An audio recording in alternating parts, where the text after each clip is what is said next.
सर्वमङ्गलमाङ्गल्ये शिवे सर्वार्थसाधिके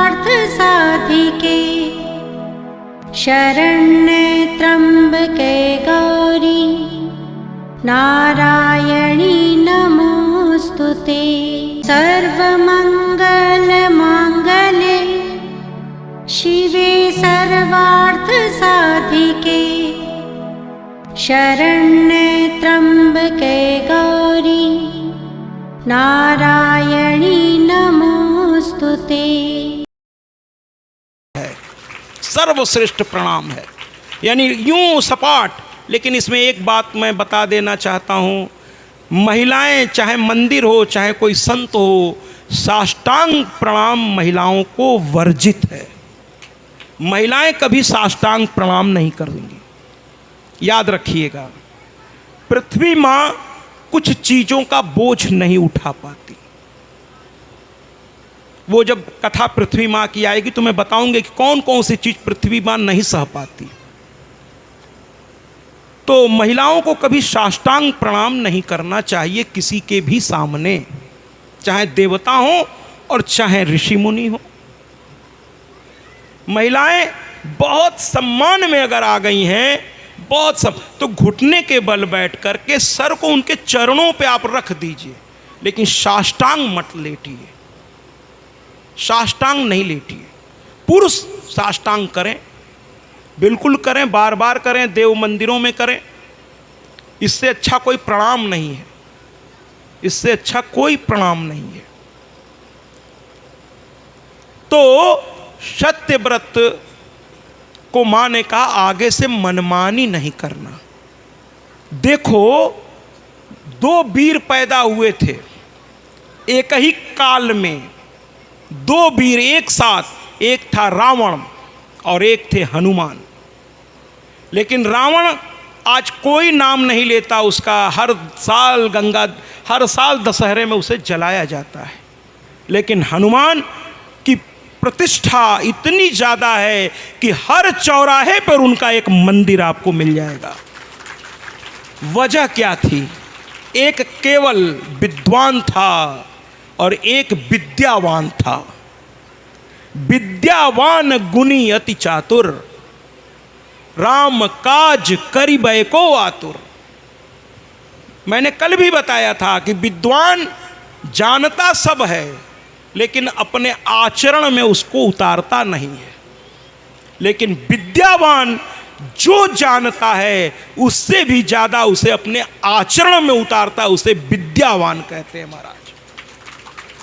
इसलिए विद्वान नहीं, विद्यावान बनिए, विनम्र बनिए हमारे हनुमान की तरह। रावण कोई भी काम करने से पहले किसी से पूछना उसे कोई जरूरी नहीं लगता था, उसे लगता था मैं ही सब कुछ हूँ। लेकिन हनुमान जी कोई भी काम करने से पहले श्री राम से जरूर मन ही मन पूछ लिया करते थे और साथ में जामवंत से पूछ लेते थे। इसीलिए रामचरितमानस में एक कांड का नाम सुंदर कांड पड़ा। जबकि बाबा से कभी मैंने सपने में भी या ऐसे ही पूछ बैठा मैं कि बाबा, जिसमें भगवान का जन्म हुआ उसे आपने सुंदर कांड नहीं कहा, उसे बाल कांड कह दिया। जिसमें राम जानकी का मिलन हुआ उसे भी सुंदर कांड नहीं किया। लेकिन जिसमें लंका वो भी सोने की धू धू करके जल गई, अरे इसका नाम तो विभत्स कांड रखना चाहिए था, आप सुंदर कांड कह रहे हैं महाराज।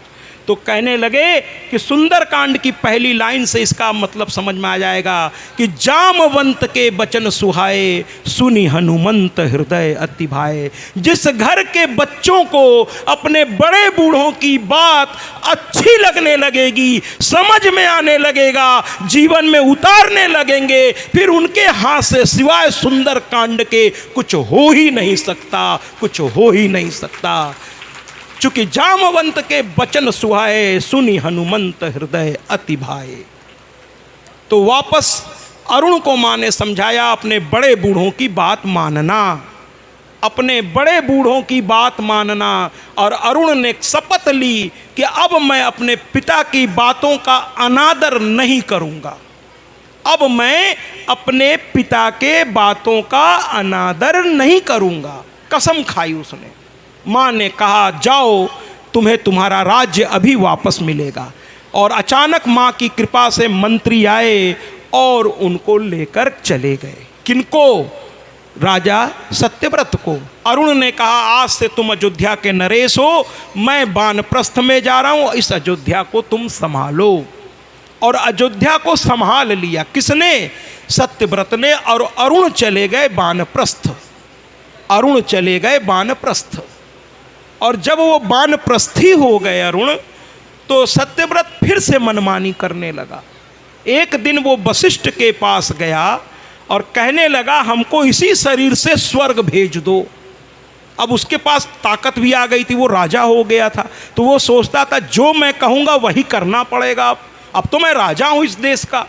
तो वशिष्ठ से कहता है तुम मेरे गुरु हो, कुछ ऐसा तिकड़म लगाओ कि मैं इसी शरीर से स्वर्ग चला जाऊँ। वशिष्ठ भड़क गए। जो सच्चे गुरु होते हैं वो गलत चीज़ों को आपकी स्वीकार नहीं करेंगे। गुरु ने कहा मर्यादा में रहो, मैं वशिष्ठ हूँ, ब्रह्मा का पुत्र, बैरणी मैत्री का पुत्र, तुम मुझसे गलत चीज की उम्मीद मत करना। तो कहने लगा कि अच्छा आप नहीं करोगे तो मैं किसी और से करवा लूँगा। गुरु को गुस्सा आ गया और गुरु ने उसे श्राप दे दिया कि तू पागल है क्या, अभी एक बार तुझे सजा दी गई थी, कैसे कैसे तू वापस लौटा, फिर वही काम तू कर रहा है। अरे तूने एक ब्राह्मण लड़की, एक कन्या को, कुमारी थी जो मतलब उसके विवाह मंडप से उसे उठा ले गया, फिर तूने एक बार अपनी भूख मिटाने के लिए और एक परिवार, वो परिवार थी विश्वामित्र का, तो उनके भूख को मिटाने के लिए तूने मेरे गऊ की हत्या कर दी जानबूझ के। और तीसरा काम तूने क्या किया, बार बार आज्ञा का उल्लंघन, पिता के आज्ञा का, गुरु के आज्ञा का। तेरे लिए किसी के आज्ञा का कोई मतलब ही नहीं है। जा तू त्रिशंकु बन जा, त्रिशंकु बन जा, अर्थात तेरे ललाट पर 3 गहरे धारी पड़ जाएगी। ऐसा गंदा लगेगा देखने में, 3 गहरी धारियां पड़ जाएंगी और तेरा ये जो वस्त्र आभूषण है राजसी, वो चांडाल के रूप में बदल जाएगा। ये होते ही वो घबरा गया और फिर जंगल की ओर भाग गया। लेकिन अब की शर्म के मारे माँ को याद नहीं किया, क्योंकि माँ ने पहले ही कह दिया था कि गलत काम नहीं करना, मनमानी नहीं करना। अब वो माँ को पुकारे तो कैसे पुकारे। अंत में उसने हरिश्चंद्र को राजा बनाया और स्वयं जंगल में रहकर अपनी गलती का फिर से पछतावा करने लगा। इस कथा को मैं यहीं विराम दूंगा और अब धीरे धीरे समय भी हो रहा है, लेकिन एक और कथा छोटी सी मैं लेकर निकलता हूँ, सुकन्या की कथा। सुकन्या, हरिश्चंद्र की कथा कल लेके चलेंगे क्योंकि वो थोड़ा बड़ी है। अभी उनको राज्य करने दीजिए, तब तक सुकन्या की कथा सुन लेते हैं।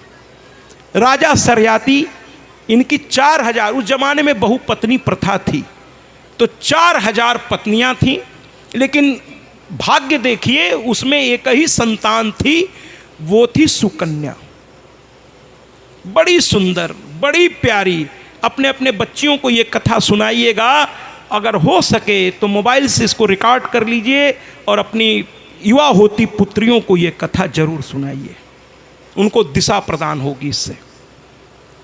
वो सुकन्या बड़ी प्यारी थी, अभी तो वो बड़ी हो रही थी और बड़ी मस्ती में रहती थी, जैसे बच्चे आमतौर पे मस्ती में रहते हैं।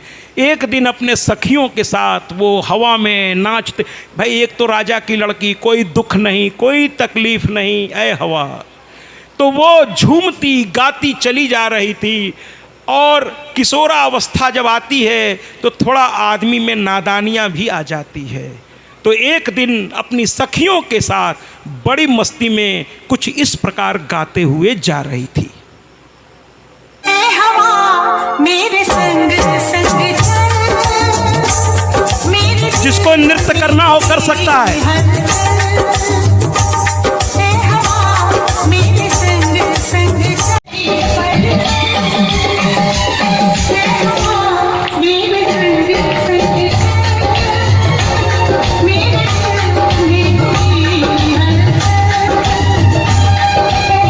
आज हमारी कार्यकर्ताएं थक गई है क्या?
खुश देखकर वो भी खुश हो जाती है।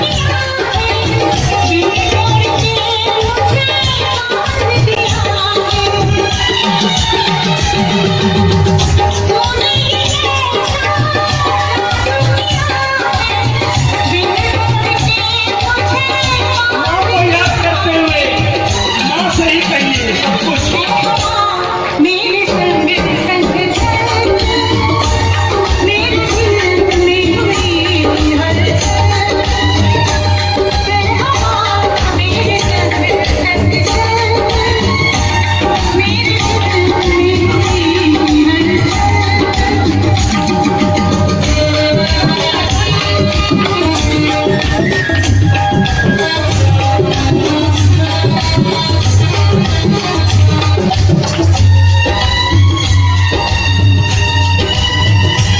तालियों से साथ को दीजिए भैया, थोड़ा आनंद में आइए। ये माँ की कथा है।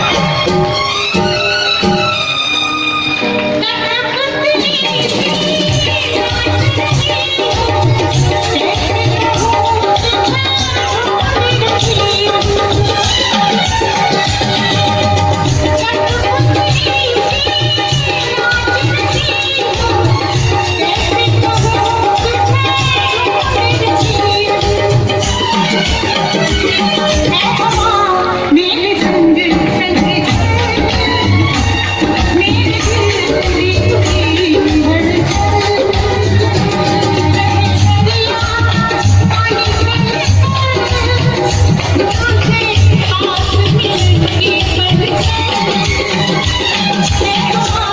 मेरे दिल में हुई मेरे संग संग मेरे दिल में हुई मेरे संग संग मेरे दिल में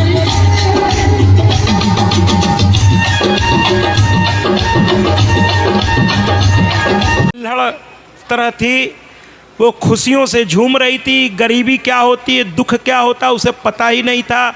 उसके पिता थे राजा सरयाती, जो अयोध्या के नरेश थे। तो गरीबी क्या है उसे पता ही नहीं था महाराज। वो हमेशा सखियों के साथ आनंद में रहती थी। एक दिन राजा उपवन बिहार गए अपने 4000 रानियों के साथ, सुकन्या भी साथ में थी। ये अपनी सखियों के साथ इसी तरह मस्ती करती हुई एक ऐसी जगह पहुंच गई। अब यहाँ से दुख शुरू होने वाला है, इसीलिए मैंने कहा था नृत्य कर लीजिए, अब इसके बाद तो रोने का मन करेगा आपको। ऐसी ये कथा है कि आपको रुला देगी। हरिश्चंद्र की कथा, ये कथा आपके आंखों से आंसू निकाल देगी। अब यहाँ से दुख इसका शुरू होने वाला है। ये गई, एक वहाँ बॉबी था जो चींटियों ने मिट्टी का एक ढेर बना दिया था, और उस ढेर में एक दो जुगनू की तरह कुछ दिख रहा था, और ये मस्ती में थी। अभी गाना तो सुना ही आपने, ऐ हवा मेरे संग संग चल, मेरे दिल में मची हलचल। तो मस्ती में थी। इसने एक नोकीला दो चीज कहीं से ढूंढा और कहने लगी ये जुगनू निकाल लेते हैं इस बॉबी में से, है ना महाराज। अब बॉबी क्या होता है ये आप सभी लगभग जानते होंगे। हम लोग एक कथा में हरिद्वार से देहरादून की ओर जा रहे थे, तो मेरे साथ आयोजकों की आगे पीछे करीब 6-7 गाड़ियां थीं। मुझे बीच में उन लोगों ने एक बहुत ही अच्छी गाड़ी में बैठा रखा था।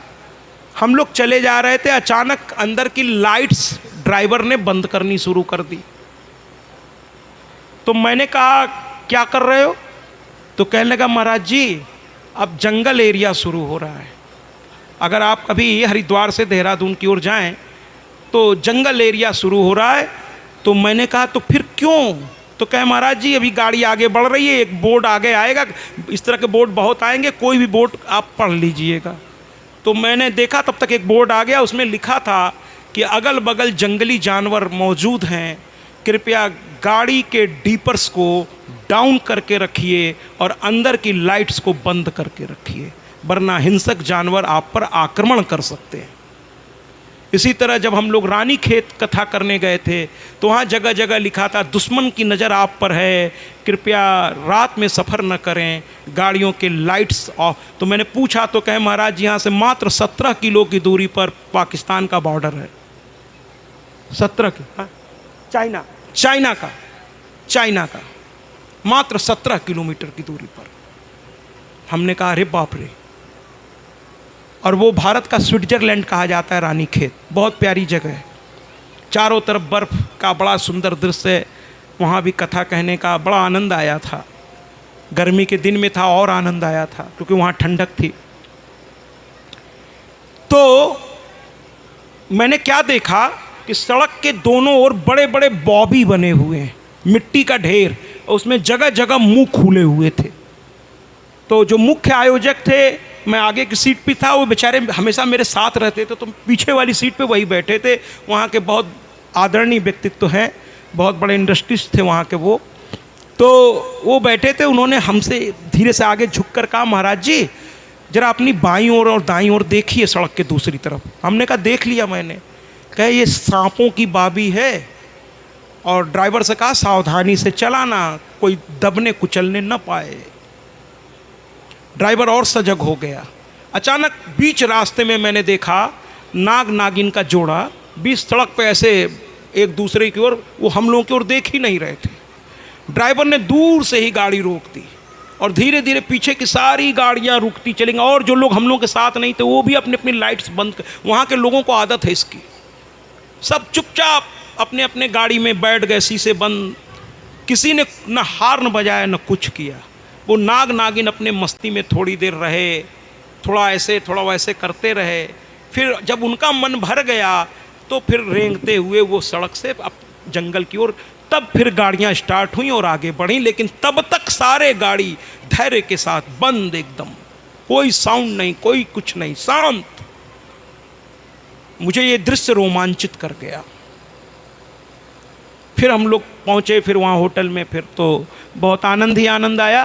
लेकिन रास्ते का ये अनुभव मैं भूलता नहीं हूँ। तो बॉबी, तो इसी तरह की एक बॉबी वहाँ चींटियों ने बना रखी थी, और उसमें एक ऋषि थे, चब्यन ऋषि, वो वहाँ समाधि में थे। और चींटियों ने धीरे धीरे, इसको कहते समाधि, चींटियों ने उनके शरीर पर मिट्टी का ढेर लगा दिया। वो ढक गए उसी मिट्टी के ढेर में, और जुगनू की तरह आंखें चमक रही थी। तपस्या से शरीर में चमक आने लगती है महाराज, चमक आने लगती है। तो जुगनू की तरह आंखें। और इस लड़की को लगा अपनी मस्ती में कि ये कोई चीज़ है चमकीली। उसने बिना सोचे समझे नोकीली चीज़ को अंदर डाला कि इस चमकीली चीज़ को खींच के मैं अपने पास कर लूँगी। और जैसे ही धंसाया, खून का फव्वारा फटा। अंदर से ऋषि पहले से ही बोल रहे थे, लेकिन तपस्या करते करते उनका शरीर बहुत क्षीण हो गया था। वो बोल रहे थे अरे रुको, अरे रुको, लेकिन ये सुनी नहीं अपनी मस्ती में। इसलिए इतना भी मस्ती नहीं कि आप सुनाई न दे लोगों की बातें। मैं आजकल के उन बच्चों से कहना चाहूँगा जो कान में ईयरफोन लगा लेते हैं महाराज, मैं कहना चाहूँगा कि ईयरफोन लगाने के बाद आप बाहरी दुनिया से कट जाते हैं। ऐसा मत करिए, आप स्पीकर पे सुन लीजिए। ऐसा कौन सा आप चीज़ सुन रहे हैं जो आप अकेले सुनना चाहते हैं महाराज? छुपा के तो हमेशा गलत काम ही होता है महाराज। सही काम के लिए छुपने और छुपाने की ज़रूरत ही क्या है?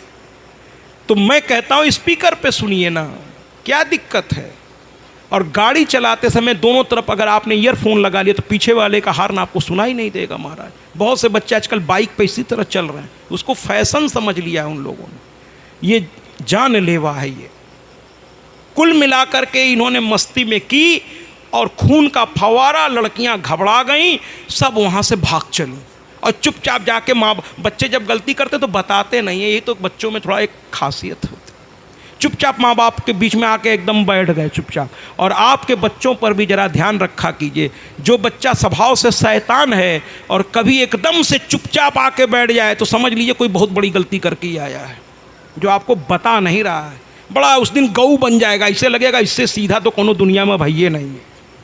तो माताएं समझ जाती हैं, तुरंत पूछना चाहिए क्या करके आए हो, क्या करके आए हो, जल्दी बताओ।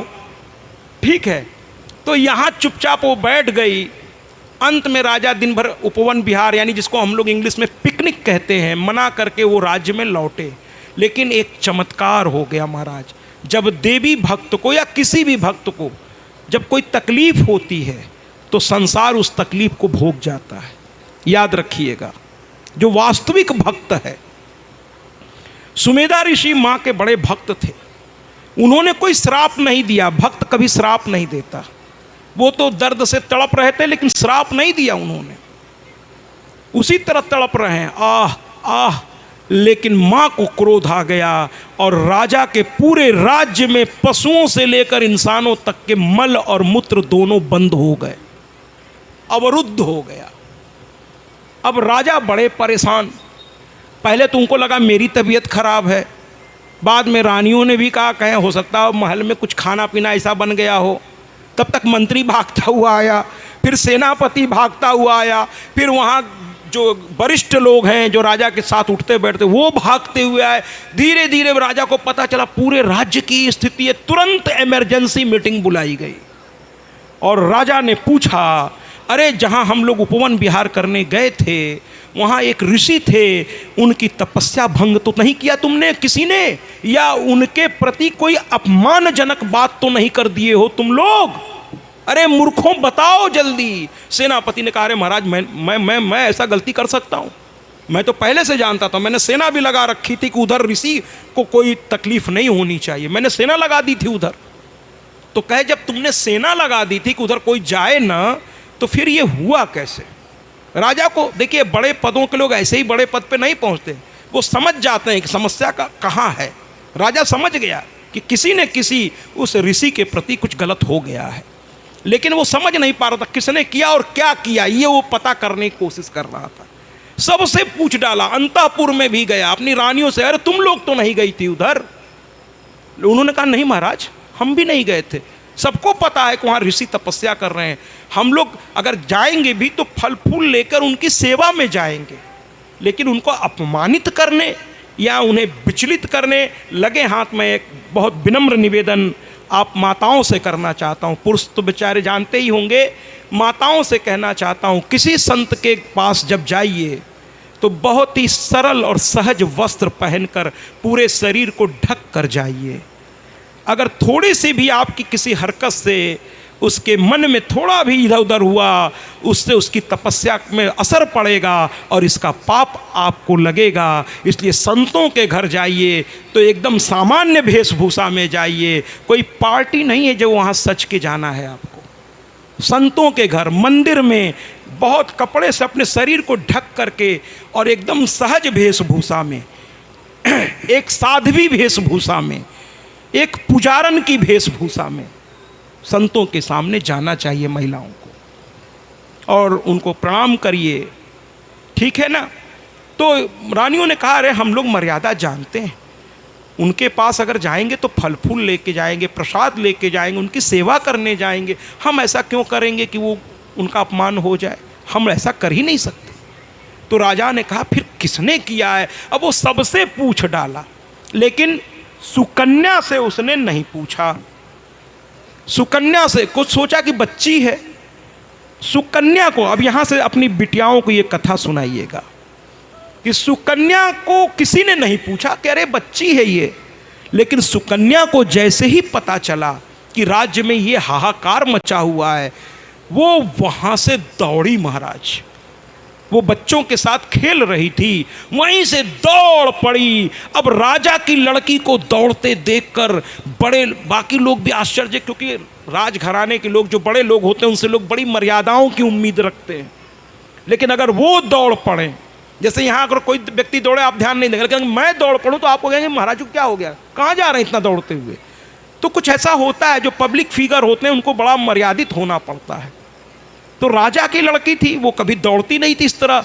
अब लोगों को लगा क्या हो गया, तो धीरे धीरे पूरे राज्य के लोग उसके पीछे पीछे चल पड़े, क्या हो गया क्या हो गया, तमाशा देखना लोगों की आदत होती है, क्या हो गया क्या हो गया क्या हो गया, सब दौड़ पड़े उनके पीछे पीछे। और अंत में राज दरबार में पहुंचे, लड़की दौड़ती हुई राज दरबार में सीधे राजा भी घबरा गया, कभी कभी उसने ऐसा व्यवहार नहीं किया था। वो जानती थी राज दरबार की अपनी एक मर्यादा होती है, वहाँ सब लोग नहीं जा सकते, वहाँ मंत्रणा चल रही है, वो भी गंभीर इमरजेंसी मीटिंग चल रही है, वहाँ सब नहीं पहुँच सकते। लेकिन ये दौड़ती हाँफती रोती और जाके पिता के चरणों को पकड़ ली। सुनाइए अपने बच्चियों को। आजकल के बच्चे गलती करके मानते नहीं हैं, अगर आप उनको कह भी दीजिए तुमने किया है, साफ इनकार कर जाएंगे। वो भूल जाते हैं कि कृष्ण ने भी कहा था मैया मोरी मैं नहीं माखन खायो, उन्होंने भी झूठ बोला था। लेकिन जैसे ही मैया के आंखों में आंसू देखा, वही कृष्ण ने कह दिया था मैया मोरी मैंने ही माखन खायो। तुम रो नहीं, तालियों से स्वागत करिए ना। क्या ये भी मुझे बताना पड़ेगा? भगवान ने भी गलती से मैया मोरी मैंने ही माखन खाई, कि माँ को संतोष हो जाए। यहाँ पर वो लड़की पकड़ ली पैर। आजकल के बच्चे जो है गलती मानते नहीं, और मान ले, पहली बात तो मानेंगे नहीं महाराज, मान ले तो उनका कल्याण ही ना हो जाए, मानते ही नहीं। वो अपनी लॉजिक उल्टी सीधी देते हैं, जिससे आपका गुस्सा और बढ़ जाता है कि गलती भी नहीं समझ रहा है, तो इसमें सुधार नहीं होगा। और सुधार नहीं होगा तो इसका कुछ भी नहीं होगा। माँ बाप को चिंता अपनी नहीं होती, चिंता होती है कि इसमें अगर यही सब कुछ रह गया तो ये जीवन में कुछ नहीं कर पाएगा, इसलिए माँ बाप चिंतित होते। लेकिन हमारी सुकन्या को देखिए, किसी ने कुछ नहीं उससे पूछा, लेकिन वो दौड़ती हुई गई और जाकर भरी सभा में सबके सामने महाराज के चरणों को पकड़ लिया, अपने पिता के चरणों को पकड़ लिया, रोने लगी, कहने लगी अरे पिताजी। अब राजा घबरा गए, प्यार से उसके छोटे चेहरे को हाथ में ले लिया। अरे बिटिया बोलो, क्यों रो रही हो, क्या हो गया तुमको? राजा भूल गए सब कुछ, अपने औलाद के दुख को देखकर पिता हर कुछ भूल जाता। क्या हुआ, बोलो बोलो, क्या हुआ क्या हुआ?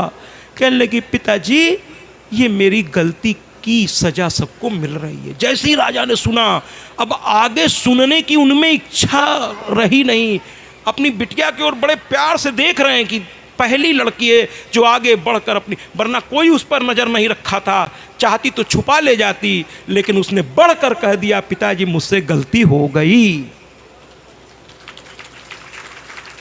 ऐसे होना चाहिए औलाद को कि स्वयं आगे बढ़कर कह दे गलती हो गई, क्षमा कर दीजिए। क्योंकि जिस औलाद के करनी से अगर माँ बाप के आंख में आंसू आ जाएगा, तो मैं औलादों से कहना चाहता हूं कि माँ बाप के आंख का एक एक आंसू आप पर बहुत भारी पड़ेगा, बहुत भारी पड़ेगा।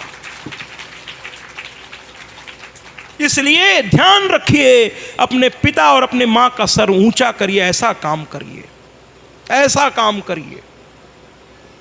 लोग जब भी मुझे निमंत्रित करते हैं अपने घरों में, तो मैं वहाँ के बच्चों से ज़रूर बात करता हूँ कि आने वाला भविष्य इस घर की यही है। और ऐसे भी मैं शिक्षक रहा हूँ, डायरेक्टर रहा हूँ, प्रिंसिपल रहा हूँ, 32 साल मैंने शिक्षा क्षेत्र में गुजारा है। तो मैं युवाओं से तो बहुत बात करता हूँ, क्योंकि मैं इंटर में लेक्चरर भी था हिंदी, संस्कृत और इंग्लिश का, इसीलिए मेरी कथा की शैली थोड़ी अलग है।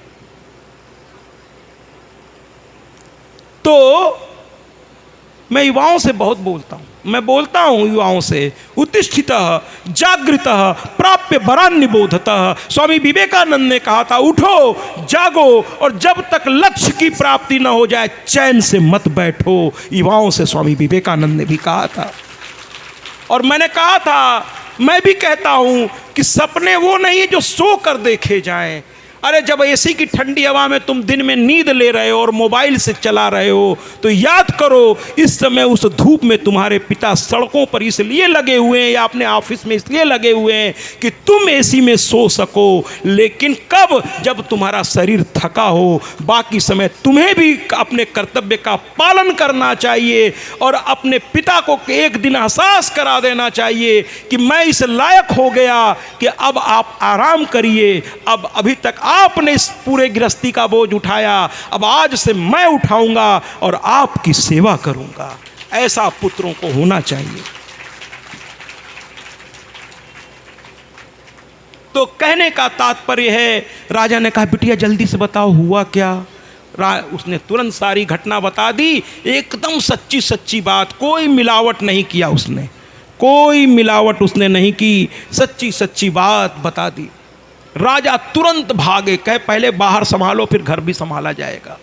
दौड़े, एकदम से उनका दुसाला कहीं और गिरा, कहीं वो और चल पड़े।